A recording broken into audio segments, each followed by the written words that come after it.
السلام علیکم ورحمۃ اللہ وبرکاتہ۔ الحمدللہ والصلاة والسلام علی رسول اللہ وبعد۔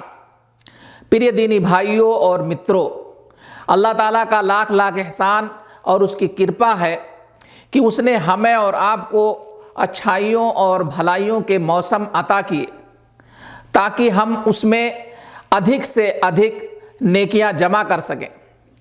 انہی نیکیوں کے مواسم میں سے ذی الحجہ کے شروع کے 10 دن ہیں۔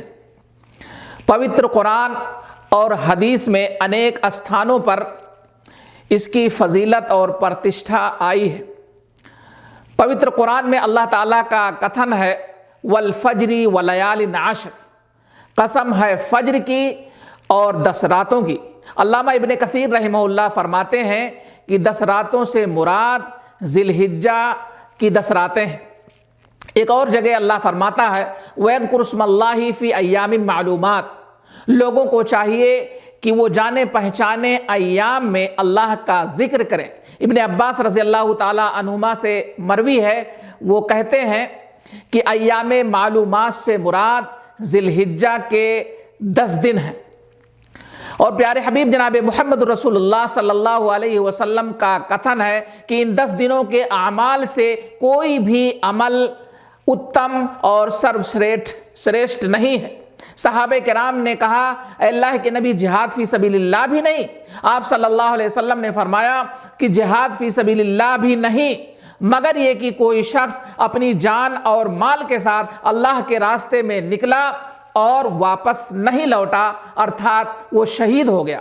اب پرشن یہ اٹھتا ہے کہ ان 10 دنوں میں ہمیں کیا کرنا چاہیے؟ ہمیں کثرت سے تکبیر کہنی چاہیے، اللہ اکبر، لا الہ الا اللہ، الحمدللہ اور دیگر اذکار کا ورد کرنا چاہیے۔ اسی طریقے سے ہمیں کثرت سے صدقہ دینا چاہیے، قربانی کرنی چاہیے۔ ان 10 دنوں کے اعمال میں سے حج اور عمرہ کرنا بھی ہے۔ پیارے حبیب جناب محمد رسول اللہ صلی اللہ علیہ وسلم نے فرمایا العمرۃ الی العمرۃ کفارۃ لما بینہما والحج المبرور لیس لہ جزاء الا الجنہ، کہ ایک عمرہ سے لے کر کے دوسرا عمرہ بیچ کے گناہوں کا کفارہ ہے اور حج مبرور کا بدلہ جنت کے سوا کچھ نہیں۔ من حج فلم یرفث ولم یفسق رجع کیوم ولدتہ امہ، جس نے حج کیا اور دوران حج فسق و فجور نہیں کیا، گناہ اور معصیت کے کار نہیں کیے، تو وہ ایسے لوٹتا ہے جیسے اپنی ماں کے پیٹ سے پیدا ہوا ہو۔ ان 10 دنوں میں ہمیں ادھک سے ادھک ورت رکھنا چاہیے، ارتھات روزے رکھنا چاہیے۔ خاص طور سے وشیش کر ہمیں اور آپ کو چاہیے کہ عرفہ کا روزہ رکھیں۔ پیارے حبیب جناب محمد رسول اللہ صلی اللہ علیہ وسلم نے فرمایا صیام یوم عرفہ احتسب علی اللہ ان یکفر السنہ التی قبلہ والسنہ التی بعدہ، کہ اگر کوئی شخص عرفہ کے دن روزہ رکھتا ہے تو مجھے اللہ کی ذات سے یہ امید ہے کہ اس کے 1 سال اگلے اور 1 سال پچھلے گناہ معاف کر دیے جائیں گے۔ اسی پر اپنی بات ختم کر رہا ہوں۔